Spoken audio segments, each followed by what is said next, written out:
Kelly, and she is a pure delight. I know you are going to like them both. I have just a short story. I ran into Kelly at Bed Bath & Beyond a couple weeks ago, and she said she was getting excited for the convention. So I asked her what was going on, and she said that night she and Corey were going to go over their talk because they wanted to make sure each spoke 50-50. Now that's an inside joke, because those of you who know Corey, well, I'll let you make that determination. And before, I don't know who's going first, but because we are here to have fun tonight, today is Kelly's birthday. So if we could wish her a happy birthday by singing to her. Happy birthday to you. Happy birthday to you. Happy birthday, dear Kelly. Happy birthday to you. Okay, let's have a big round of applause for them. Thank you.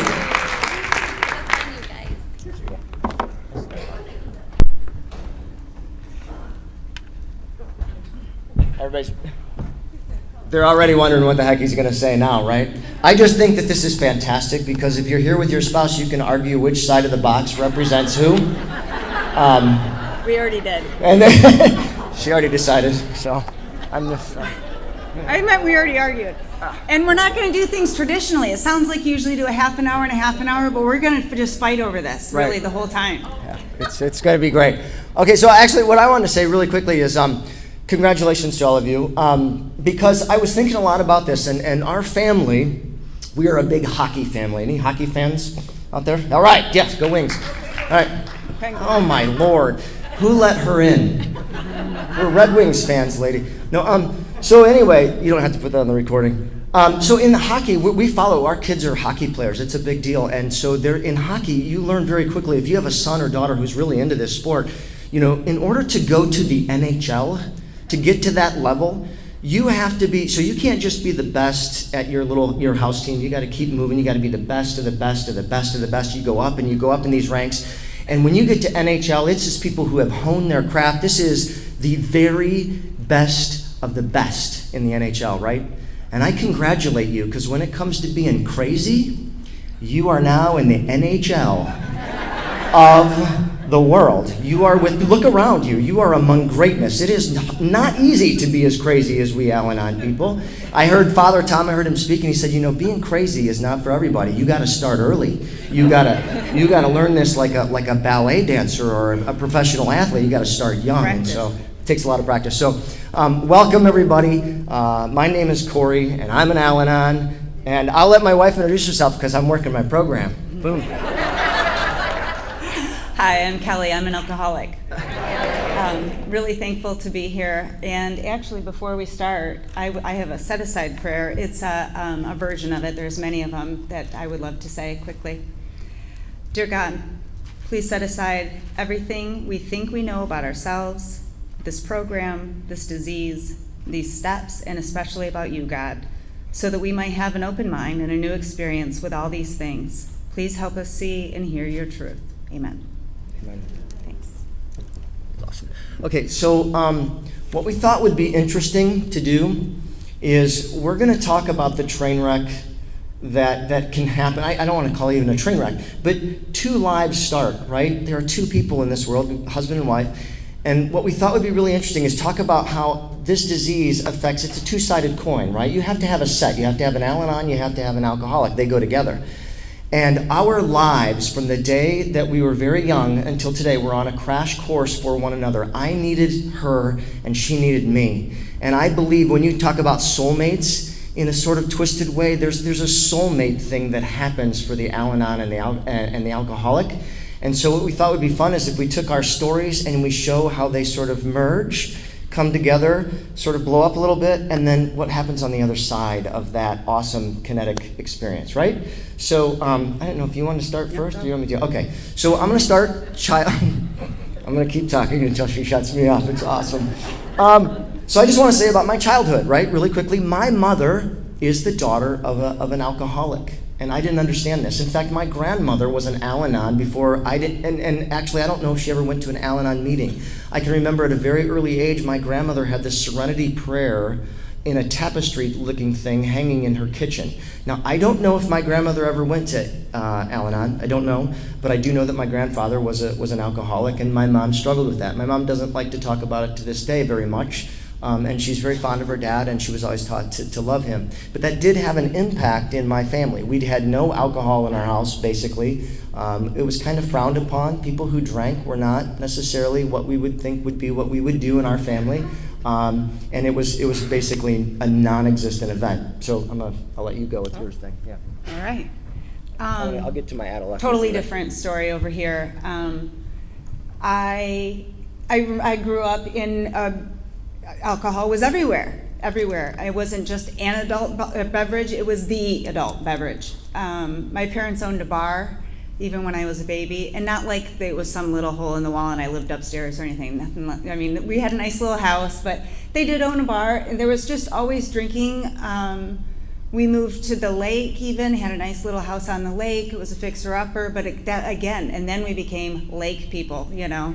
So we didn't like them. Yeah, I was called the lake person, and I lived up to that. So I grew up in this environment, just kind of, you know, it was all good, it was all fine. Never really I thought, to me, this is my normal, right? We wouldn't go to Disney World because they didn't serve beer. We went to the, you know, like Cypress Gardens or SeaWorld. It was just always around. It was a thing. I'm going to go a little bit further. I was also so I've got the genetic thing I'm going to go with a little bit. Then I'm going to go with the birth order thing. I'm the oldest child of two oldest children as well. So I believe personally that this kind of breeds my perfectionism. So you take that with this little piece, and there was a lot of shame at an early age I wouldn't even say fear of making bad choices or doing something wrong. I would go right to shame. I had shame in being. And I don't really know why. Just always felt like something was wrong with me and I wasn't right. I was a very fearful child. I was afraid of the dark. I didn't like it when my dad wasn't home. I was nervous. We used to call it my stomach ache. You know, I'd get a stomach ache to go somewhere. So I already had these conditions that, you know, I didn't learn how to cope normally with, I think. But I was always a well-liked child. It wasn't anything horrible. I thought I was living a normal life. I smiled a lot. You smile a lot, people think you're happy. Okay, not so bad, you know, so it's not like it was horrible. But I said, again, and the other thing is, you got alcoholics in the room might get this, but I just always had that thing that somebody said, don't touch this bulb. Oh, I gotta touch the bulb. I mean, like some things like that, you know, it was like I just had to push the boundaries, but don't tell, you know, and then if you get caught, you know, you don't tell the truth. So like I said, so no wonder why I had shame. Here I go, I don't know why I had shame. Well, obviously, this is probably it. I remember, like, there was this thing, I wasn't going to tell this, but there was a thermostat at our cute little home, and my parents, it was a big thing. I don't know how it started, but they said, kids don't touch the thermostat. So I have to touch the thermostat, and I remember doing it. And then I remember going in and having a family meeting, which was kind of rare for us, that like my dad was even participating in this. And we sat down and, all right, who touched the thermostat? And I'm, you know, typical, like I see it now, alcoholic. No, it wasn't me. And it wasn't my little brother who was too small, so they say it must have been Lucy. Lucy's the cat. I'm like, oh, yeah, okay, let's go with that, Lucy. Yep, okay, meeting over. And that was, seriously, meeting was over. So this is what I learned: do something wrong, lie about it, get away with it. Sadly, you know, that became kind of a pattern. Into my early teens, I started hanging out with a crowd. Again, it wasn't like the rough, horrible crowd, but just enough to push the boundaries. I had a friend in middle school. Her parents grew pot and dried it in their basement, so we would sneak it, you know, or we'd sneak booze from people's houses. It was just always that kind of thing. I remember getting caught a couple of times.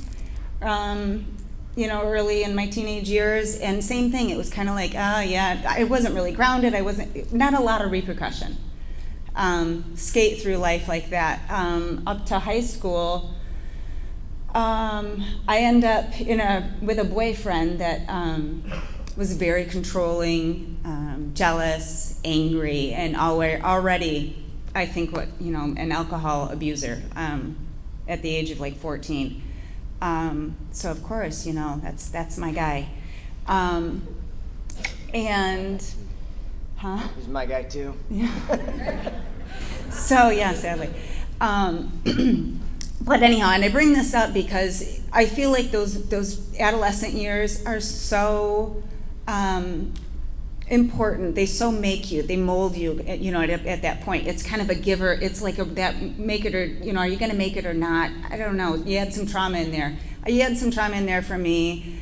A very abusive, very shaming relationship where I was just degraded and like I said, and abused. And to me, it just told me everything I already knew. I was not right. I was wrong. And I just really didn't deserve anything. But you know what? Keep smiling and pretend like you do. So that's kind of my brief growing up, like to about that point. Do you want to? No, I want to jump in. So okay. Yeah, I want to jump in because that was the longest I've gone without talking in a really long time. That was long. That was bad for me. No, actually, I wanted to get to, so I had no real, the alcohol thing wasn't a big deal, but so here's how my path started directing me more toward somebody else. I was, once I got to be an adolescent, what happened for me is, I know it's hard to believe by looking at me on stage, but I was not a big guy. And I was pretty small. And I found that I grew up in rural Indiana, like a very rural part of Indiana. My parents were doing the best to shelter us. And I actually had an adopted brother who was black. And in rural Indiana, that was not the most popular thing in the world. And then on top of that, I found out that I really liked to sing and dance. Now, I quit the football team to sing and dance. And I had a black brother. And I was 4'10" when I was a freshman in high school. I was 4'10" and I weighed 89. I was the 89-pound weakling. It really was true. Shoved into lockers, tried to give the swirlies, the whole thing. So I was bullied a little bit. But come to find out, now that I've worked the program, it turns out I was probably an egotistical prick. And I probably deserved some of that. Sorry, this is the family version. I apologize. And my language gets worse than that, so that was a clean one. Sorry about that. But anyway, it was at this time when you go through adolescence. I also had two other adopted siblings who were both emotionally impaired, and I don't know where they are to this day. So that part of my family sort of started to blow up, and I learned early on by singing and dancing, by being a guy on stage, by liking this stuff that's going on even tonight.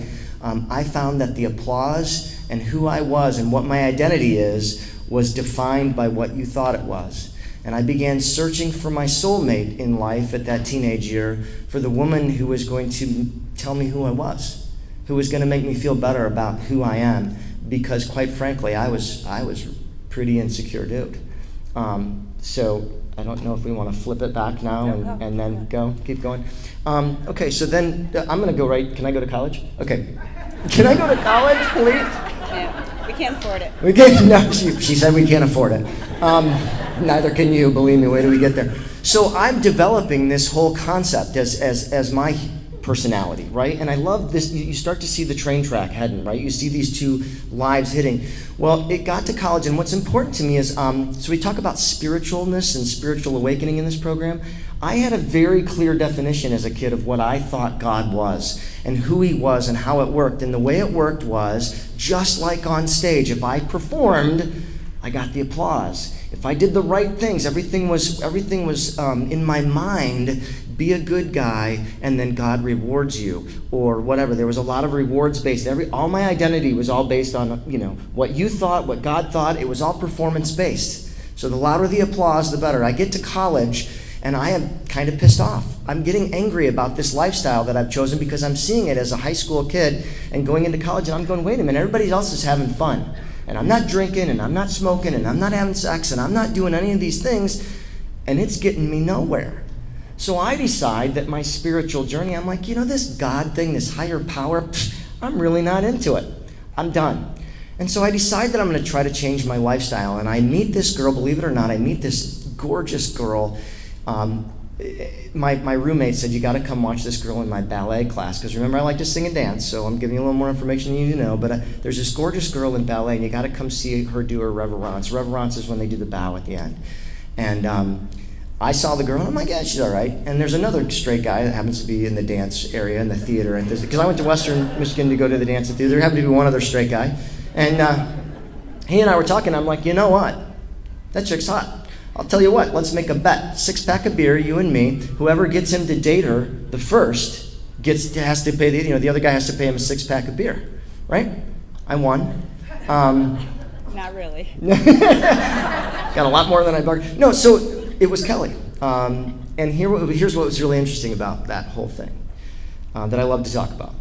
So I met Kelly, and it was all about a bet. And I start talking to this young lady, and I fell head over heels. It almost it gets me emotional because she was perfect. Everything I ever wanted, she was perfect. And she was beautiful. And here's the great thing. I saw so much inside of her. She loved family. I could already tell. She taught little kids dance. She liked James Taylor. I liked James Taylor. She could dance. I could dance. She liked theater. I liked theater. She liked hockey. I liked hockey. This is fantastic. She didn't like hunting, and I did hunt, so that was a little weird. But it was the only, and I didn't really like hockey. She taught me more about hockey than anybody else. Actually, she knew a lot more. But my point was, she liked sports. There was just so much there, and I fell so head over heels for this girl. And I saw her father sent her flowers for her birthday, for Valentine's Day. Wasn't that it? And I knew that this girl had something special. There was a family there with this, and I'll tell you what, I was gone. I was lost. I couldn't take it. I was head over heels. I was in love, and I didn't care about the beer anymore. I just wanted to have her in my life for the rest of my life. And so then I got her pregnant. And then... It's romantic. It's so romantic. And then we got married. So I'm going to stop there and let you kind of talk about how we got to that point. So, all right. Okay, that's great, yeah. I'm going to go to, so you heard my life was falling apart. Things weren't going well. I felt like I was ruined, damaged goods. Everything just got worse. Sexual promiscuity, the drugs. I was doing a lot more drugs in college. I was smoking pot on the regular, every day at least. And my life was going bad. And a couple of bad things happened. I had a little scare with possible cervical cancer, and then I had a really bad trip once, and then things were horrible, and I missed an audition, and I was like, okay, shit's getting real. I gotta turn myself around. I'm gonna turn, and you know what? I'm gonna do it again. So this is my perfectionist oldest child says, pull it up, clean it up, do better, right? Pull it up, let's do this. In my perception of God, I was raised, my grandparents were Catholic. We went to church every once in a while. I believed in a God. It kind of scared me because I would see the crucifix and think, God did that to his son. What does he think about me? The whole thing really kind of scared me. And so I was like, I believe that there is a God. I'm just scared to death of it, really. Kind of was my thing, because of this, everything that I was and whatever. So I think I'm going to pull myself around, and I'm going to do this better, and I'm, going to calm things down. I'm going to do better, and I'm not going to date. And I meet Corey. And so that goes out the window. And I remember telling my roommates, yeah, but this is different. He's different, And he was different, and he was good, and he was kind, and he was wholesome, and I loved these things about him. But in the opposite way, it reinforced that I just didn't deserve this, really. I don't deserve this good guy, really. But maybe I can pretend like I do, and maybe I can earn it. So his thing of earning God's love, I did that to him. I wanted to earn and be that, and he was already saying, this perfect girl, So after we get pregnant, and after 3 months of dating, get married 3 months later after that, and add to my kind of OCD, genetic background, trauma history, the hormones, a little bit crazy. I was depressed. After I had the baby, they said postpartum depression. I had anxiety where I couldn't leave the house. Sometimes I couldn't go to work. Things were not going well. But we muscled through. And if sure love can do something, it goes a long way. I mean, it can't beat this disease, but it can get you a long ways. So go to church. Okay, check. Go to church, raise your kids, do this, do that. I'm going to do it. I'm going to dress the part. I've got a new mask now with this happy face and dress it up. And that works really well for a long time. We have 4 children, and I just love them to pieces. They are my life. My family, like Corey said, has always been. And I believe that this time, although it doesn't feel like it does now in recovery and having what I have and having God, it wasn't horrible, you know what I mean? I mean, there were good times in there, but it did prolong the inevitable of me going down with this disease. So we kind of just got into our roles, and I did this, and he did that, and we raised the kids, and everything was kind of, like I said, we're maintaining, we're hanging on, until, I'm gonna go right up to here, I think. Things start to get real, and so now we add to this mix, and I always think of like alcoholism as this recipe. So I've got the genetic, and you got this, like I said, and I add in now a lot of life stuff. My son, our oldest son, we find weed in his, so of course we're furious. I feel guilt, About the same time, my daughter's getting ready to graduate from high school. She's going to go to Michigan State. Happy for her, my only daughter. And it seems like something else. Oh, I'm approaching my 40th birthday, and my mom's diagnosed with stage 4 cancer. She has colon cancer, which has gone to the liver, not surprisingly, especially the way that thing was abused. So this kind of just gets me to this point of life where, okay, I'm not functioning very well. Wow, I guess, should I stop here? Yeah, he wants to bet in. Okay, to be continued. I'll be quick, I promise. So I want to also point out the fact that, okay, so we get married, and it arrests drinking because we were so poor. Oh, true. We had no money. I made $13,000 the first year I was married. We were married. We had a baby. Thank God for our in-laws. They would buy, her mom and her dad were the greatest. You want a lesson in how to be a great Al-Anon parent. Her parents killed it. They never stopped letting me be a man. I was always okay for me to keep raising that family, and they let us struggle. But you know what they did? They bought us groceries every once in a while, and they bought coats for the kids when winter came around, and her mom would buy diapers. And sometimes we'd just come home and there'd be groceries on the counter. Boom. But they never took away my man. They never let Corey, Corey, you got this. You can raise your family. They always let me feel like a man. And quite frankly, having gone through what I did and the way that I was ridiculed, being told that being allowed to be the man that I wanted to be as I grew up, that was a really important piece. So I wanted to point that out to you parents out there. That's something, I'm not telling you that's how you have to do it, but I know for me it was a huge impact. So we're dirt poor. I went to school at night. I studied for a final while Braden was born, our second child. We were up all night. It was crazy, but it arrested the disease. Well, time went by and I got more successful and we had money and we could drink. And we moved into our first house. It was a stick-built house, and we started drinking. And, booze was everywhere. That's what their family did, and I'm like, I'm on board, man. I'm good. Let's do this thing. Let's do this booze thing. And so I'm drinking. The other thing that happens in this time frame is I'm learning more and more how to be a controlling jerk. Because as I'm trying to be a man and start to blossom into who I am, and remember, I need all the praise from her. I need to know who I am by what everybody else tells me. I begin the process of turning into a controlling jerk. I tell us when we're going to go to church. I'm the one that leads the family. I'm the one that determines how much money we spend. I'm the one that says what the rules are. I would tell her if she wanted to go out, how long she could go out, and when she should come back.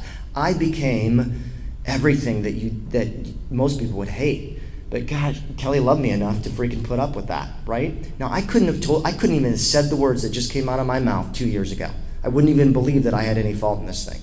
But when we look back on it now and we start to see the collision course that we're on As the drinking gets worse and worse, then we go there. Now, I'm going to go to the neighbor thing. So, Oh, wait, I'm going to do really quick. Oh, go. Yeah. Okay, so really quick before we go on to the next stage of our life, he brings up a good point with the our drinking getting more and more, and now I lost it. Get back up here. Hang on. I was like, no, I got to add on to that. It was something about, I don't think I have, I know I don't have it anywhere written down, but our drinking getting more, we're doing it all the time. Him being controlling, which was really weird for you to say. I only admit it in groups like this. Oh, I know what it was. So character defects, same kind of thing. So throughout our marriage, I feel less than, right? And I've kind of already said that. So Corey, I mean, even from the beginning, we talked about character defects and letting him go, and his codependency, which I know is unhealthy later in our marriage, is a blessing in the beginning, really, because I'm not sure that we would have lived. I'm not sure that I would have lived. I'm not sure the 3 boys would have been born. I mean, he could have given up on me. I would have given up on me. Somebody else might have not. I mean, there are children that might not have been born, when I think about it, because I would say, you deserve better, and this and that, and you need to just leave. And I would play all the buttons and push and say all these things that I did to push people away when they got too close, and he'd go, nope, I'm staying. And like I said, it's like any character defect, it used to serve a purpose, and I swear I can't say there wasn't some blessing in it, because I'm not sure I would be here. So I had to go there. Yeah. I was going to say that about me, but it just didn't sound right coming out of my mouth. So, anyway, so the whole concept is that, we're on this collision course and the drinking gets worse. And what's hilarious is as Kelly's drinking progresses, so does mine. We find ourselves drinking every day, and a couple of beers a night turn into a bottle of wine, and then a bottle of wine is not really enough, and so I'm at least drinking, I'm drinking, a couple of cocktails on top of that, because I got to get to that, that buzz that I want to feel. In fact, when it came out that Kelly was an alcoholic to some of our friends, and we'll get there, a lot of people said, wait a minute, I thought Corey was the alcoholic. And it's interesting. I mean, I got to that point where if Kelly was drinking, because I was so nervous about her drinking that I would actually drink more. I would try to be drunker than her. I would try to, if I was making drinks for us, I would pour a little bit in hers and a lot in mine, because I thought, that would help control the situation. And now, mind you, I had no idea through all of this, in all of the drinking and all of the crazy that Kelly's about to get to here, not once did it cross my mind that we might be alcoholic or that we might have a problem. I thought it was marriage stuff. I thought I just couldn't make her happy. I thought that, I just needed to try harder. You just need to try harder, then you're going to get there, right? So I guess I'm thinking we go now to like the really crazy. All right, so buckle in. So back to turning 40 and the shit hitting the fan, things getting real. So it's kind of this cop-out thing. My baby, my youngest of 4, is going to school full-time. So the mask that I've been wearing of Supermom is changing. It's my identity I'm losing. I don't know what to do.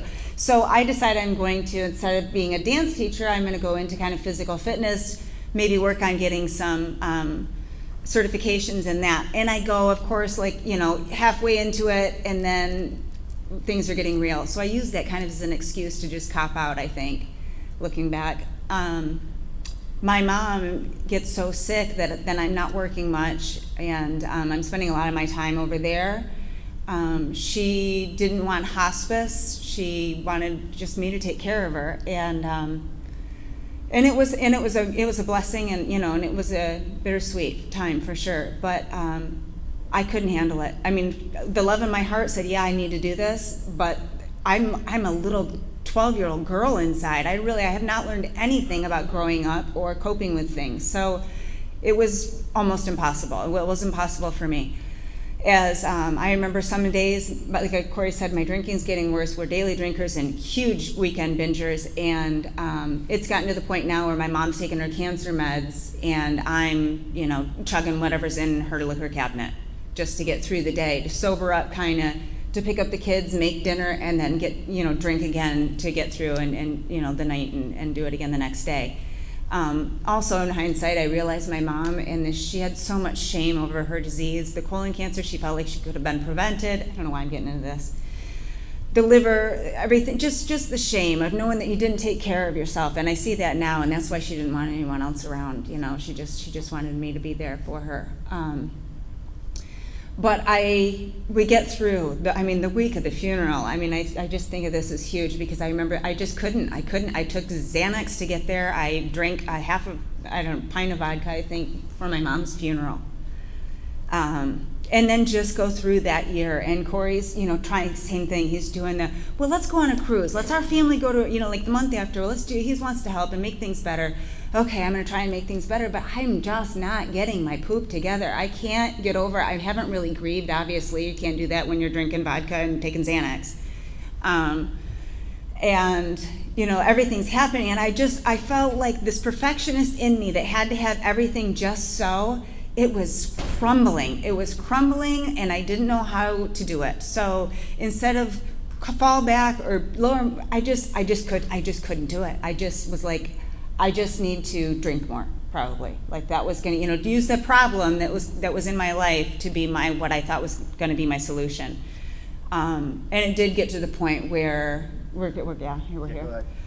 I'm drinking in the morning. I can barely stop myself. I'm getting this whole web of kind of fight back again. I've got that little bit of, hey, don't tell me what to do now. And the more that I'm pulling back, and all of a sudden it's okay to go have girls' night, and I'm on Facebook, and I'm meeting up with old friends and chit-chatting, and he used to have a crush on me, that's cute, and it's not cute, and it wasn't good, but I made it sound, and the world makes it sound like it's fine, right? So I've got girlfriends going, well, Corey is he's always been controlling, and I'm like, yeah, I know. I mean, there was enough of that they could see, and I could build this picture of this monster, kind of that, to people, to anyone, to do what I wanted to do, which then was separation. We separated back in 2013, 14. And it was all his fault. Well, the more that he's seeing me pull away and turn into this person he doesn't know, the harder he's coming after, right? Getting into, and the more that he's coming after, the more that he's just fulfilling what I'm making up. So it was just this horrible push, pull, run, scratch, and I don't know what kind of. It was just sad and horrible. And I'm doing what I think I want to do. Whatever I can do, whatever I want to do. Well, guess what? None of that stuff was stuff I wanted to do. I don't remember putting that on my list as a kid. Live in a duplex and see my kids half the time and chug white wine to go to work. I mean, that was not on my list. Those weren't things I wanted to do. But somehow that's how my life was going. And it was a frickin' nightmare. And I was really starting to hate myself then. Yeah. Okay. So at this time, obviously things are wrong, and I just think our marriage is a wreck. And I can remember, I'm going to go back just a little bit. First of all, you have to go back to when we were first married, right? I have found all my identity. Everything is placed in Kelly. I still have problems with it. I still think that my identity is based in what she thinks of me. But my biggest fear was that she would cheat on me, or that I wasn't enough, or I was inadequate as a man, or whatever, right? So all of those fears have always been a part of our relationship, because I knew that, she had boyfriends before she met me, and, I got it, but I was always insecure about all those things. So we go through all this stuff, and all of those things are starting to, I'm hearing that voice in the back of my head at this point telling me that it's because you're a jerk, it's because you're a tiny, it's because you're not enough of a man, and you need to try harder, and you're a complete idiot. So I assumed that everything was my fault as this is all going down, as we separate, and there's my fault is in it, don't get me wrong, but I had no idea that it was the alcohol. I had no idea that the booze that she was drinking 24/7, I didn't get it.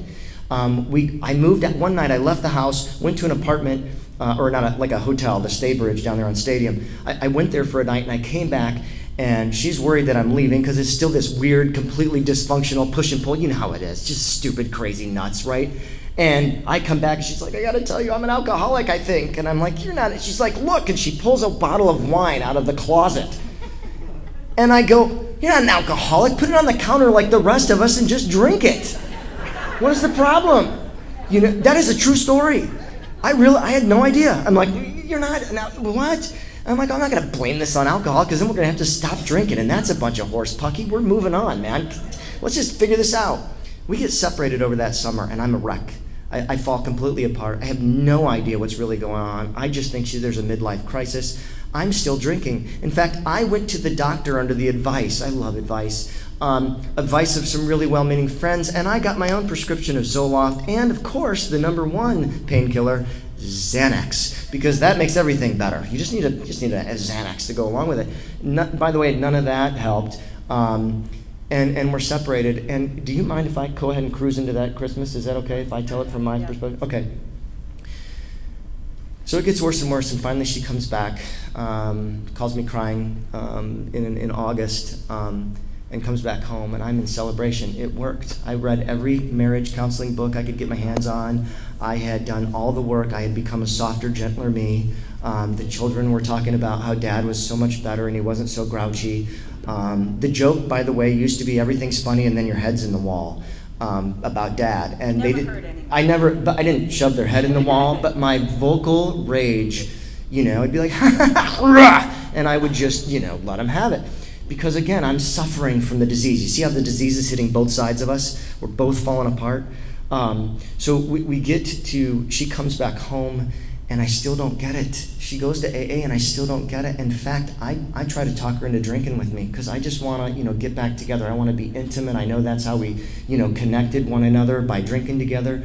I think the first time she drank after she came back home, I talked her into it. I can remember one time later after that, she called me, and she'd been in bed a lot. I'm like, you're just suffering from depression. She was in bed for a week suffering from depression. Smelled funny, but depression.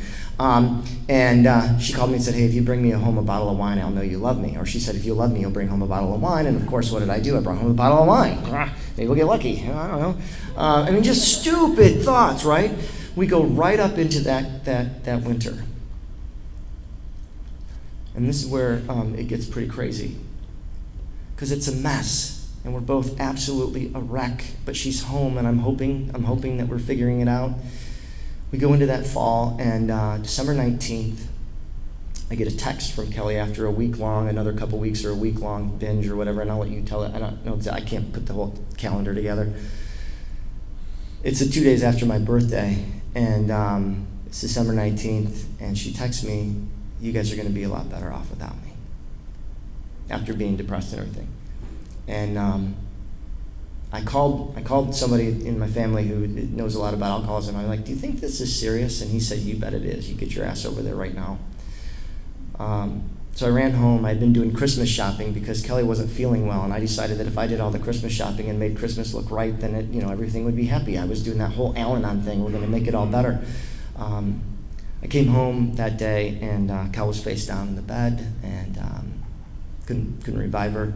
The boys were actually downstairs, and had to call 911 and the whole thing, and she tried to take her life, and drank a fifth of vodka, found the whole bottle there. I don't know how many Motrin, a bunch of antidepressants, and something else. We didn't know. We couldn't figure it out because we couldn't get her to talk. And so the paramedics had to come over to our house, not our first, and you're not seeing nods. You guys know what I'm talking about.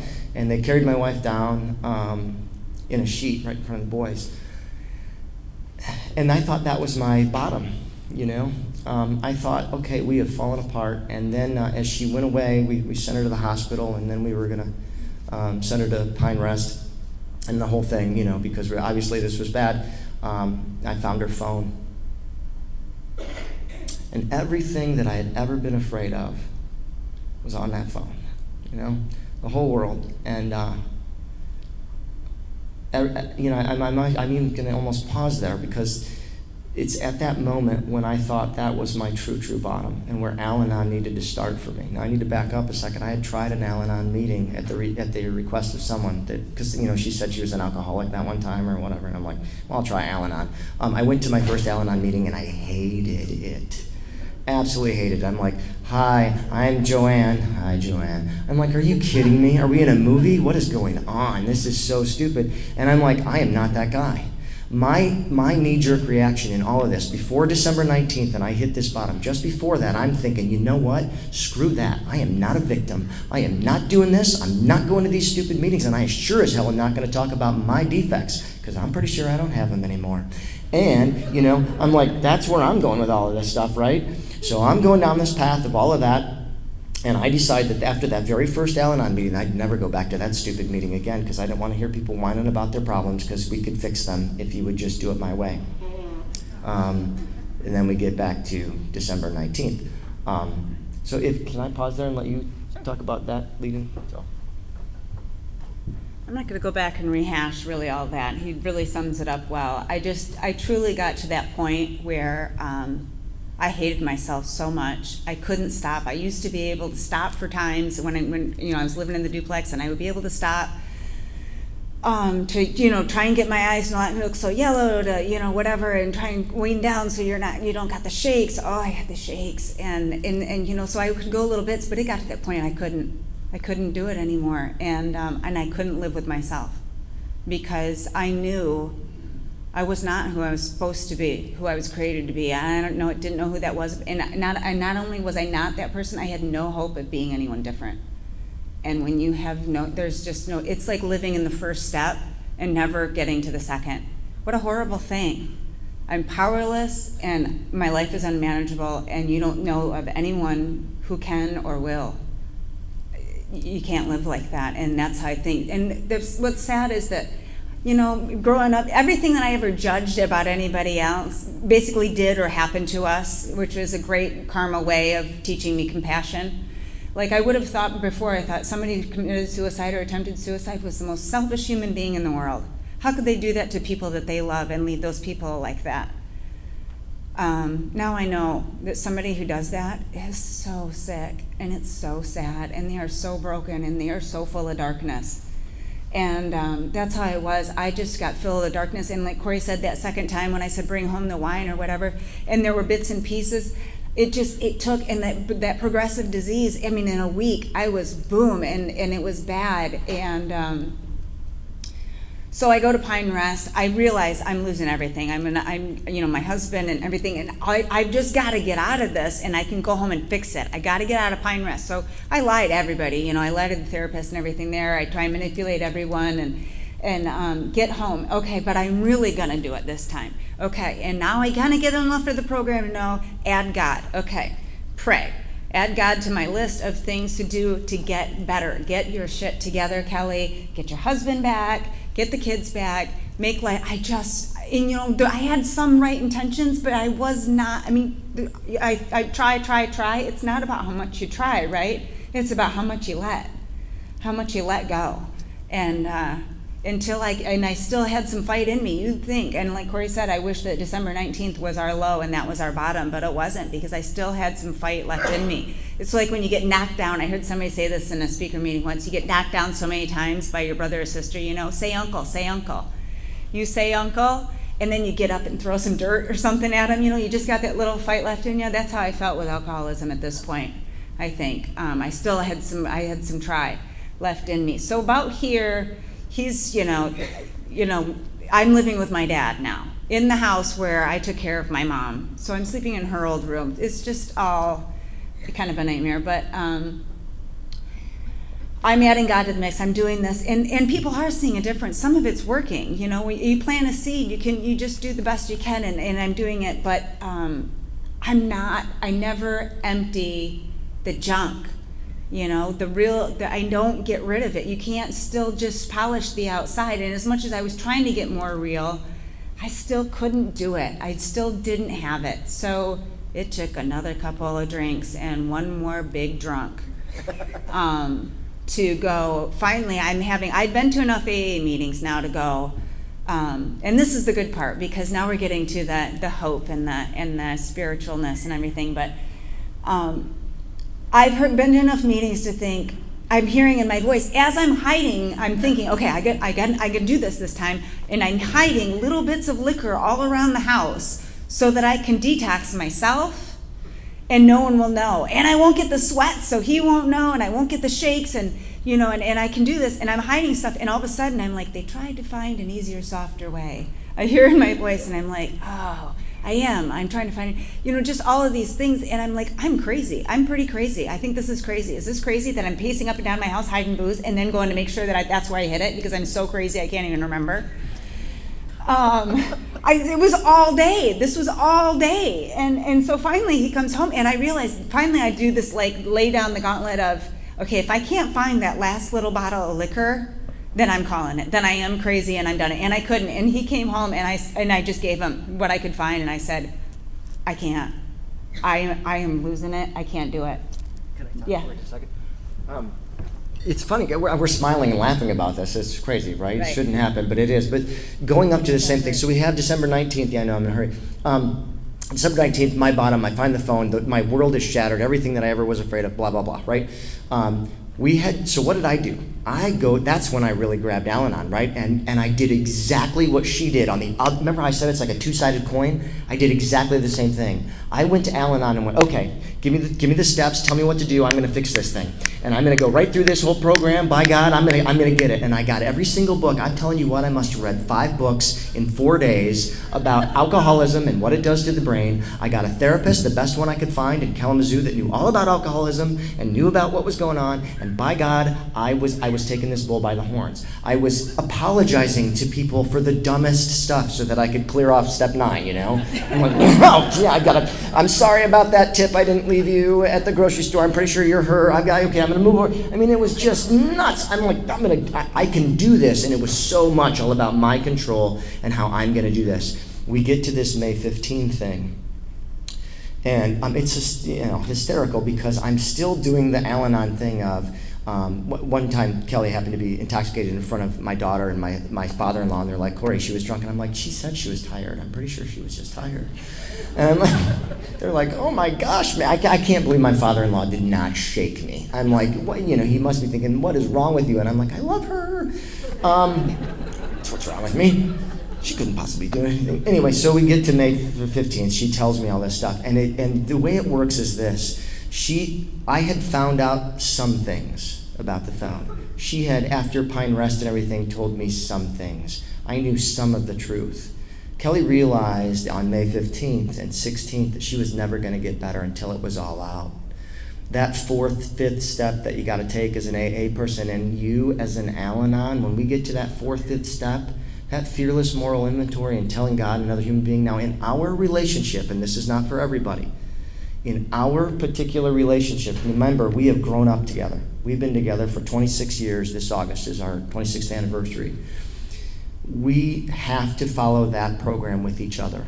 The rigorous honesty happens between she and I, and that's different. That's not for everybody. The big book will even say to AA people, don't do that. But I'm telling you, you need to be careful with it. But that May 16th, she came back from her first AA meeting and told me all of it. Told me all the truth. And I thought I'd hit a bottom on December 19th, but May 16th I was shattered. That was it. And I was done. I was getting a divorce at that point. I'm done. And I had gone to Al-Anon now for a little while. Remember, I went back for 5 months. And I went to Al-Anon, and I'm a freaking wreck, right? You know what they told me? Well, you got to give it 6 months before you make any decisions. Go! I wanted to punch that lady, right? I'm like, it reminds me, we had a colicky, Zoe, our oldest one, was colicky when she was little, and she would scream her fool head off all the time. There was no consoling her, and we went into the doctor, and they're like, it's going to get better in 6 months. And you're like, I haven't slept in 6 weeks. You need to fix this, baby! Right? And that's how I felt when I went to that Al-Anon meeting. They're like, you got to give it 6 months before you do anything. I'm like, I'm going to punch you. I really am. Because I was so angry about everything. But here's where the magic happens, because here's where the rubber really starts to meet the road. I started praying. I found this prayer in the AA book at this point. And it's the long version of the Serenity Prayer. You guys ever hear that? And I love the beginning, the opening paragraph. I would pray over and over. I wrote it in my book so I could read it. It says, take God. Now, by the way, I'm still mad at God a little bit here, but it says, God, take and receive my liberty, my memory. That was key for me, because I didn't think I would ever be able to undo what I knew. My understanding why people do or what I thought I knew, and my will. My will was so strong that I wanted to do all this. All that I am and have, you have given me. And then it goes into, God grant me the serenity, blah, blah, blah. Then living one day at a time, enjoying one moment at a time, accepting hardships as the pathway to peace, taking as you did this sinful world as it is, not as I would have it. And it goes on from there. But I started praying that prayer every single day. And that started to make a difference. And I don't know, do you want me to keep going from there? Or okay. So Kel goes into treatment at this point. We send her away finally. And I got to tell you, I had no altruistic motive at this point. I just wanted her the hell out of there, right? I wish I could say that it was all out of the goodness of my heart, but I just wanted to breathe and not have any more drama, right? Little did I know that part of that drama cause was mine. So we send her away, and when we start this treatment process. Now, mind you, I've hit 2 bottoms, and I'm praying these prayers and everything, and then I had what I'm going to call is my true spiritual awakening. Kelly went in June on July 5th, 2014, 2015, I think. I went to a church service. I don't even know why I went. I knew Kelly had been going to that church because there was a neat little recovery meeting in the morning, and the pastor did this sermon, and it was about forgiveness. And I didn't realize it was about forgiveness. I thought it was going to be a seminar or a thing about how you need to go out and feed the poor in Zimbabwe or whatever. That's where I thought we were going. And at the very end, he goes, there's something that God's asking you to do. And I'm like, yeah, get out my wallet, right? Here we go. And he says, maybe you need to forgive somebody that you don't want to forgive. And I was like, oh, that's me, isn't it? And I was like, but that's not higher power. That can't possibly be. I mean, maybe you didn't do anything at all, and maybe your spouse or somebody that you love. And literally, that's what the guy says up there. And I'm done. I'm bawling, and I'm like, I'm going to go up there. I'm going to walk forward, and I'm going to make this decision. And I walked up in the front of the church, and the pastor was there, and people that I actually know, and I'm crying, and I'm walking up to have this dude pray with me, right? And the pastor, right in front of the church, dead front, he says, Corey, good to see you, man. How you doing? And I looked at that pastor, and I said, like shit. Right there at church, and because I was so wrecked. I'm like, and I said that out loud right in church, and you know what was cool? He didn't say a thing. This guy got up and just stood next to me. He just stood there. Didn't say a word. He just stood there, waited for me to go up and pray. Now, I'm not telling you to have that God that I have or any of that kind of thing, but it was that spiritual moment that changed my life because I was giving up. I was done. I was done fighting. I was done trying to make it right. I didn't have anything left in the tank. All I knew is that I was supposed to forgive. And so we got together on July 6th or 5th. I drove over to visit her at treatment. She'd been there for 30 days or better now. And we went out on this baseball diamond. And it was like our first date.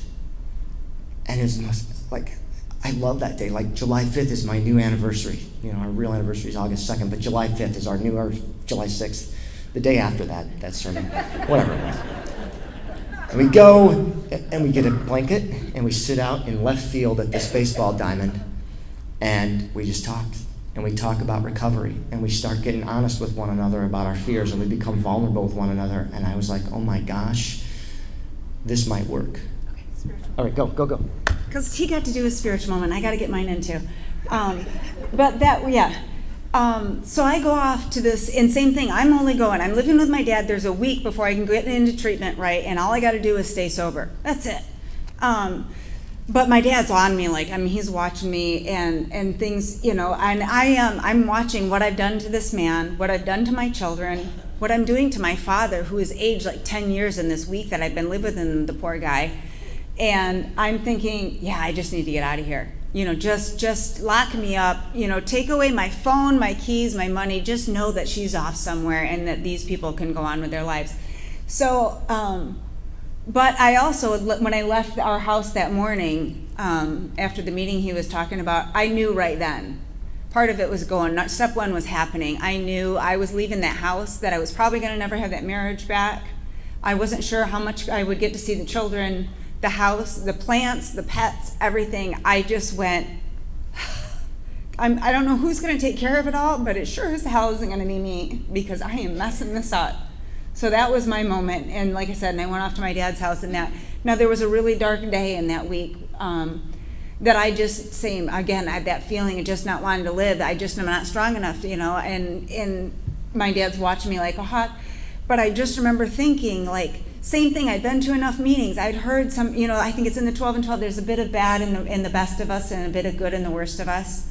That's coming in my head. And I'm thinking about things like, but I've got, people in my life. Like, how is my dad still loves me and he's still here for me? And my daughter's still talking to me. And my sponsor, God bless my sponsor, that just has been my rock. And she's this awesome lady and she loves me. She tells me she loves me. I'm like, so there's got to be something right. And then all I can think about it, and then I'm even drawing back to the church days when I was going to church to do the church thing. And I'm like, there's like a story of them driving out the demons. And that's how I feel. I'm the darkness, the demons. I feel like that. And I'm like, yeah, but not me. I'm so bad. Like that whole, like, I'm so bad. I'm so good. I'm so bad. I'm so good. I'm so bad. I'm so bad. And I'm like, no, really? Am I that? I don't think I'm that cool or that special that I could find a new way to not drink, like hide and booze all the way. I don't think I'm that cool or that special that maybe this God can't fix me. So I've got this glimmer, just a glimmer, this little spark of hope as I go into treatment. Man, buddy, if that's all it takes is a spark. And it still wasn't easy, and I still messed up a lot. Made some crazy phone calls. And act, but I was getting it. And they taught us do the opposite to reaction, which we call now like first thought wrong. So, I want to go and isolate and cry in my room. No, you sit down in the lobby with all those women and you cry. And you know what? They're going to come over and say, are you okay? And everything. And you're not going to die of being embarrassed. And, same thing. For the first time I had to sit, in this treatment center, which is, I have such a love-hate relationship with, but I was told what to eat and when to eat. I couldn't exercise. You can't smoke. You couldn't smoke, but I knew that. And I was like, if I start doing that, then it's all. I knew. I was like, I have to quit everything. I have to just sit with my feelings for a change and realize that they're not going to kill me. Embarrassment, shame, fear, nervousness, anxiety, they don't kill you. It feels like it. But what I do about them could kill me. But the feelings don't kill me, and I'm starting to learn this. But things get really real. This is before July 5th. And so he comes, and we do this family therapy session, and it gets bad. And they're talking about me, and she doesn't deserve to have the car, and you shouldn't let her drive. And, well, she's not going to listen. And I'm like, she's right here, And I go back to poor me, and I can't take it. So, of course, I'm learning these coping mechanisms. I'm getting better. But I've got still that old...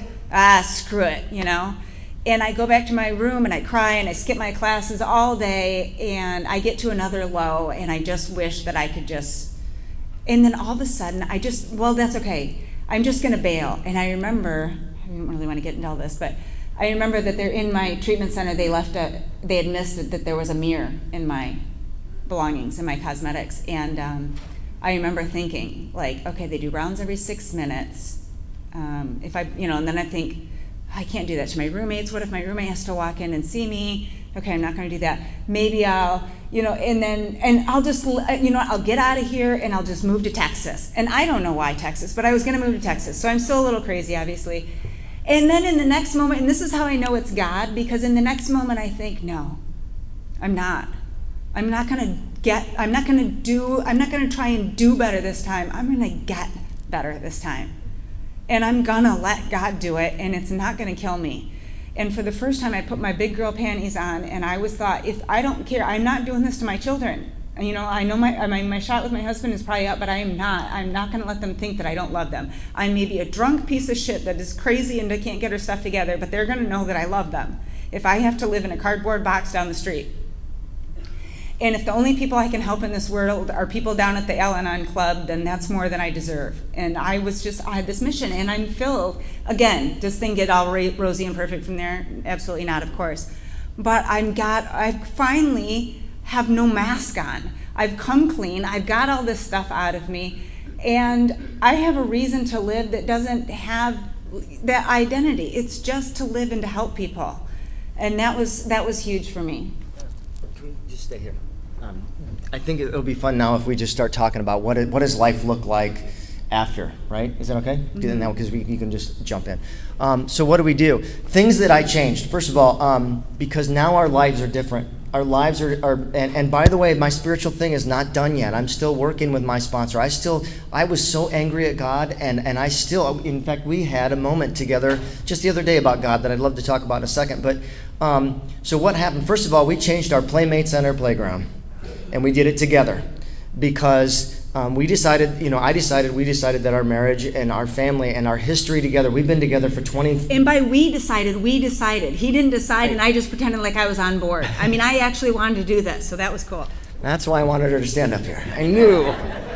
I was thinking right. So yeah, we start doing this thing together. We're going to work recovery together.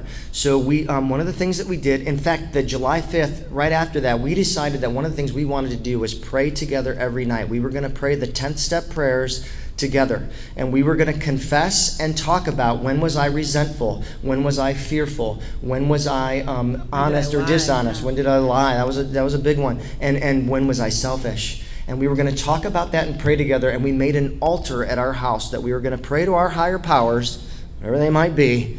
And it really kind of turns into a little bit of a conversation. It's a little bit weird, right? We're kind of talking to each other, but we're not facing each other, and we're looking up. It's a little weird, but it works. And we pray together every single night, and we have now for 2 years, that prayer, because it helps center us again. We changed our playmates and our playground. I stopped drinking. Now that's not going to be for every spouse. I get it. But for me, it was as though she was diabetic. And if we were going to not have sugar in our house, because she's diabetic, I'm not going to drink either. And it was the thing for me, okay? I stopped chewing tobacco as well. Thank my mom, my awesome mom, who, I learned so much probably controlling behavior from. No, I'm just kidding. Sorry, Mom. I'm just teasing. But she said to me, Corey, why don't you quit chewing, and you'll have a little bit of an idea what it's like to have to quit a substance. And I'm like, oh, it's on. So I white-knuckled that, and I got out of that. But our lives changed dramatically. We don't argue anymore. We're constantly focused on when to work a program. We had one night where something kind of set us off, something from the past. I don't remember exactly what it was. And Kelly was like, well, what do you do? And our old reaction would have been that we would stay together that night, and I would stay there, and she would console me and tell me that it's going to be okay, or I would stay there for her, and she said, you know what? You get to your meeting, and I'll go get to mine. And we went to our meetings because we knew that getting to the meeting was where we were going to come back together and get it together correctly. Meetings are now a priority in our family. I used to be pissed off that she would have to go to these meetings all the time, and now I'm like, no, you got to go to the meeting. When we go on vacation, I'm like, where's the meetings at? Because this will be a good idea. Let's go to the meetings. You do not do that. Yes, I do. I find the meeting. Well, yeah. No, I'm sorry. I'm thinking out loud. That's what's in my head. Oh. Right? No, she does it all, but I'm glad. I thought I was so cool. I really have the thing on my phone. Yeah, she really does. Yeah. All right, so I'm thinking it in my head that meetings are good, and at first they weren't. So, this is a hard one for Kel because really, there was times when I acted like an idiot about it. There are behaviors that we both still possess to this day that are like our behaviors in the past. And so it is hard. I can, I'll say something, do something, whatever, and she's going to think I'm a controlling jerk again, right? But we can work through it. It's a little different. Well, and because you change like that, and you change and you upset the balance, and you don't know. Like I used to say, no, that's okay, I don't really want any. Really, I meant, yes, you better get me that. So now when I say, no, that's okay, I don't really want me, he kind of looks at me like, am I supposed to go or not? Should I go? Are we going to Yopa? Are we going to get frozen yogurt tonight or not? Then, And I'm like, no, I really mean what I say now, and I say what I mean. And then little things also like, the thing that has helped us, the principles of AA, the honesty, the humility, things that I know that are divine because I wasn't like this before, that I can look at him and he can go, you know what, I'm scared that you're going to do this. You're acting like this, it reminds me of that. And I can go, absolutely it does. Of course you're afraid. Yeah, that's exactly what I would have done back then.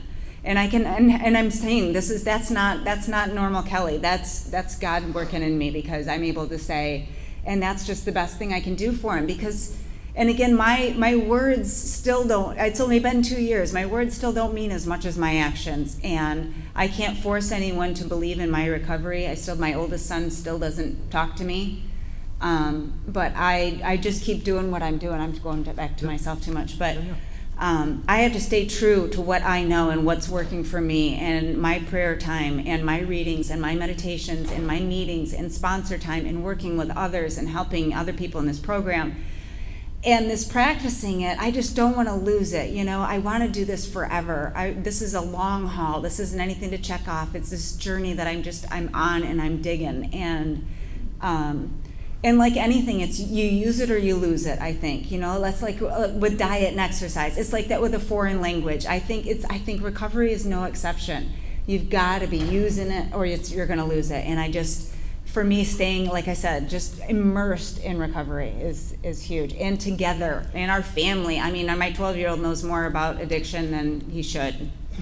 but in a way, and as sad as it is, and I can go like to sadness and grieve, and there have been times when Corey's talked up here that I could get into so much sadness, but no, I now I have a clearness of a head, and I have God in my heart to go, no, this is good, this is worth it, this is healing, this is moving forward, keep going.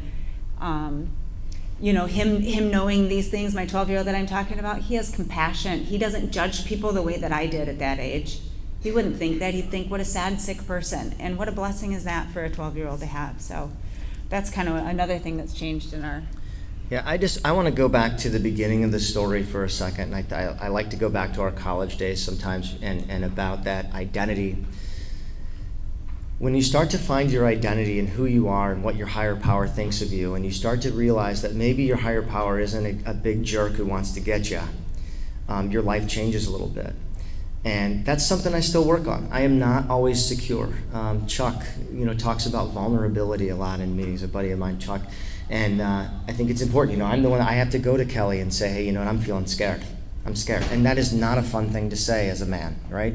Is to go to her and be like, I'm just scared. I'm just scared. And the reality is I'm just scared I'm going to lose you or whatever, And then she says, well, of course you're scared. And then, it always, it works out. But I love going back to the way alcohol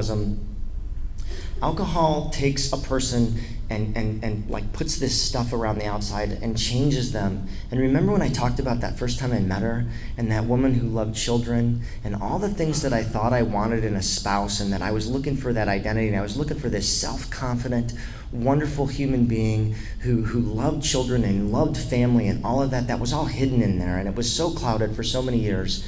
And what recovery has given us, or me, is giving me a real wife. I feel like we weren't married 26 years. I feel like we've been married 2, because I know a woman who is so powerful and so amazing and so perfect in so many ways, and I would have never gotten there without this program. You don't get there and without forgiveness. I couldn't get there. This was the thing we had to talk the other day. We went to church again, and I was struggling. I came out of that church thing going, dude, I'm just not getting it. I'm not in. And Kelly said, well, of course you're not. You think about, you feel like you probably didn't do a whole lot wrong and you just got pooped on, right? So, of course you don't. And I realized that I had it all wrong. I had a God of my misunderstanding. I had a God that I was saying was after me or whatever, or was punishing me, or somehow my behavior mattered. No, what mattered is that he likes, he's a he for me, whatever. He can be whatever you want for him. But he does care for me, and he was there all along. And we looked through this thread of everything that we've been through. And my gosh, she could be dead. I could not have my kids. There could be so many things that went wrong. I found Al-Anon, for heaven's sakes. And like it. And I like it. I mean, I found a men's group, right?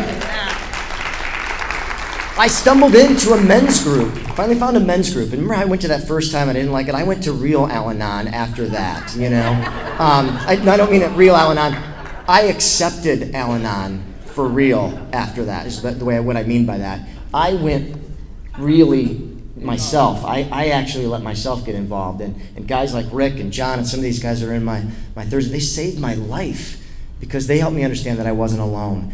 And I got my wife back. I got my life back. I got my world back.